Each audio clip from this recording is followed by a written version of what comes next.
Olá, que a graça de Jesus esteja com você. Mais uma chance, mais um dia para continuarmos a nossa meditação na Palavra de Deus, sendo guiados pela lição da Escola Sabatina. Obrigado por sua companhia diária. Vamos juntos ampliar nosso conhecimento das profecias descritas aqui por Jesus. Tema de hoje, a grande tribulação.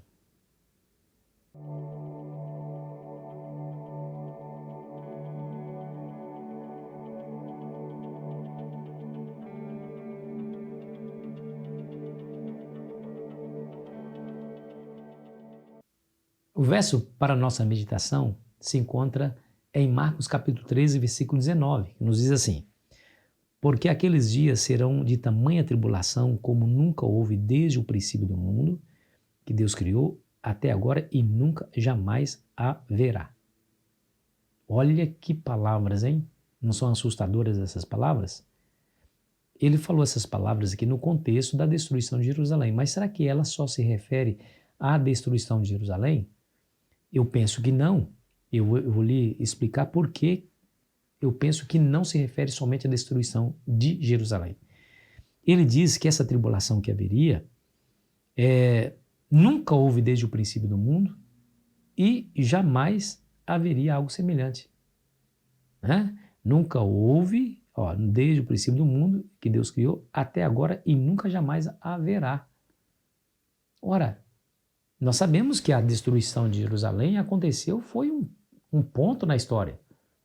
Os judeus entraram em Jerusalém, destruíram a cidade e mataram. Aí acabou. Acabou. Mas e o que dizer da grande perseguição que o povo de Deus haveria de sofrer a partir do ano 538 depois de Cristo, quando a igreja, olha só, a igreja, julgando prestar um favor a Deus, estava perseguindo aqueles que discordavam do seu governo eclesiástico. Essa grande tribulação haveria de durar 1260 anos. Milhares e milhares de cristãos foram queimados em praça pública, jogados às feras, torturados, e passava ano e mais ano, dias e mais dias, épocas e mais épocas, e a perseguição não acabava. Séculos e séculos, 1260 anos de perseguição.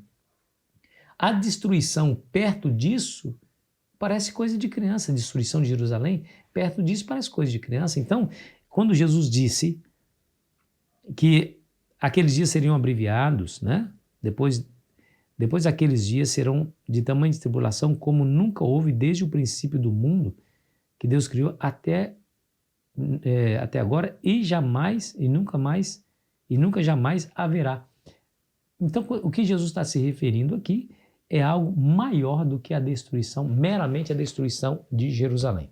Bom, se o capítulo 14 nos remete a Daniel capítulo 9, versículo 26 e 27, que fala da desolação, o verso 19 nos remete ao capítulo 7 e o capítulo 8 de Daniel, que fala sobre a ponta pequena, lembra o chifre pequeno?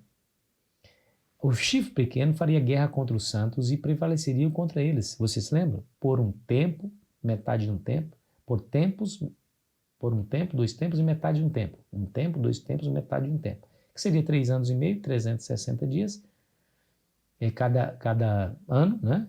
Então, multiplicado dá 1260 dias.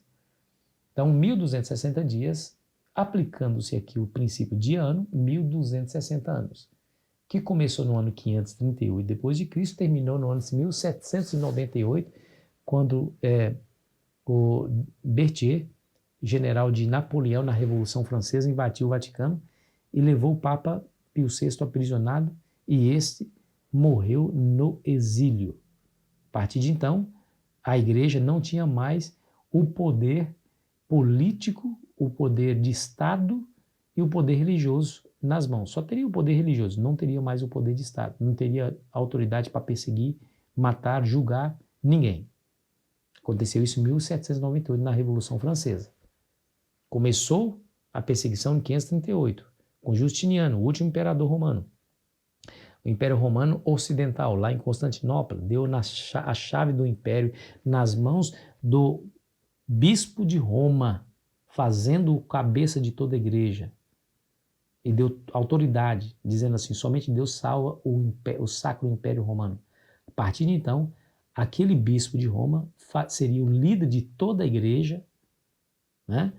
Acima de todos os demais bispos, porque além do bispo de Roma havia os outros bispos das outras regiões, de Constantinopla, de Alexandria, de Jerusalém, enfim, de várias outras partes do mundo que comandavam a igreja naquela região, todos tinham autoridade igual, mas o bispo de Roma foi alçado por Justiniano como cabeça de toda a igreja e colocou na mão dele a chave do império, dando a ele autoridade de Estado. E a partir de então, todos aqueles que discordavam do seu governo eclesiástico era perseguido, era maltratado, torturado e depois morto, né? Morto. Esse período demorou aí 1260 anos. Mas o verso 20 em diante diz assim, ó, não tivesse o Senhor abreviado aqueles dias e ninguém se salvaria, mas por causa dos eleitos que ele escolheu, abreviou tais dias. Então, se alguém vos disser, eis aqui o Cristo, ou ei-lo ali, não acrediteis, pois surgirão falsos cristos e falsos profetas operando sinais e prodígios para enganar, se possível, os próprios eleitos. Estais vós de sobreaviso, tudo vos tenho predito. Olha, palavras aí contundentes, né? Fortes de Cristo. Eu vos sobreaviso, fica de sobreaviso, porque eu tenho predito isso para vocês. Mas aqui no início diz que esses dias seriam abreviados, porque se não fosse, segundo Cristo, ninguém se salvaria. Como assim? 1260 anos. Eles foram encurtados, a perseguição foi diminuindo aos poucos. Começou em 538 e avançou avassaladoramente, violentamente contra o povo de Deus, até a época da Reforma, que foi no ano 1517. Você se lembra?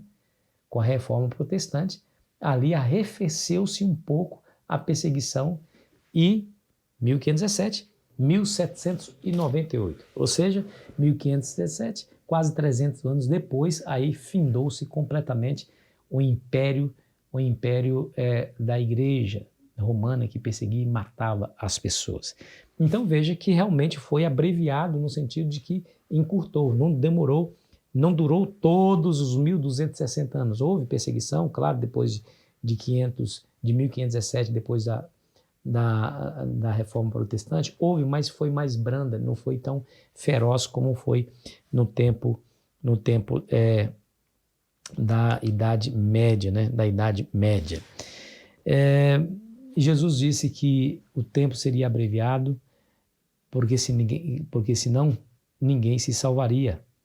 E aí ele dá uma recomendação. Então, cuidado, viu? Depois desse tempo aí, porque muitos viriam meu nome, né? Eis aqui o Cristo, eis ali.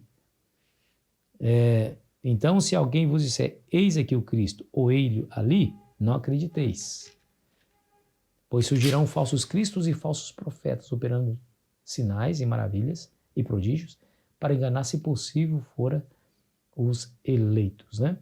Então, depois desse tempo, cuidado com os falsos profetas que fazem milagres, prodígios, tão grandes e tão convincentes que, se possível, os próprios eleitos haveriam de ser enganados por eles. Mas não é possível enganar os eleitos, porque os eleitos conhecem a palavra de Deus e não se deixam enganar por prodígios e sinais, mas pela palavra, somente pela palavra, né? Um texto vale mais do que a decisão de 1000 concílios. Essas foram as palavras de Martinho Lutero na Reforma Protestante. Ainda que façam chover milagres do céu, se contradizer a palavra, fica com a palavra. Fica com a palavra. Nem só de pão viverá o homem, mas de toda a palavra que sai da boca do Senhor. Não se esqueça que Jesus repeliu as tentações do diabo, dizendo, está escrito, usando a autoridade da palavra para repelir o demônio na luta e no conflito contra o demônio. A igreja não tem autoridade de fazer diferente do seu Criador. Jesus é o criador da igreja, então nós devemos usar a mesma autoridade da palavra para repelir o demônio nesse grande conflito entre o bem e o mal. Jesus predisse, e aqueles que estavam espertos na palavra, centrados a sua atenção na palavra, conseguiram sobreviver. E nós podemos fazer a mesma coisa hoje. Que a palavra seja o centro da sua reflexão, meu amigo, e da sua vida religiosa. Ore comigo. Pai querido, nos ajude, Senhor, a nos concentrar na Tua palavra e nas predições que ela nos traz. Obrigado porque o Senhor nos advertiu antecipadamente acerca dos eventos que haveriam de ocorrer nesse mundo. Estamos vivendo os últimos momentos dessa terra. Nos ajude a nos preparar ainda mais, cuidando contra os falsos profetas que haveriam de fazer milagres no nosso tempo. Em nome de Jesus, amém. Foi muito bom estar com você. Amanhã continuaremos a nossa jornada. Aproveite bem o seu dia.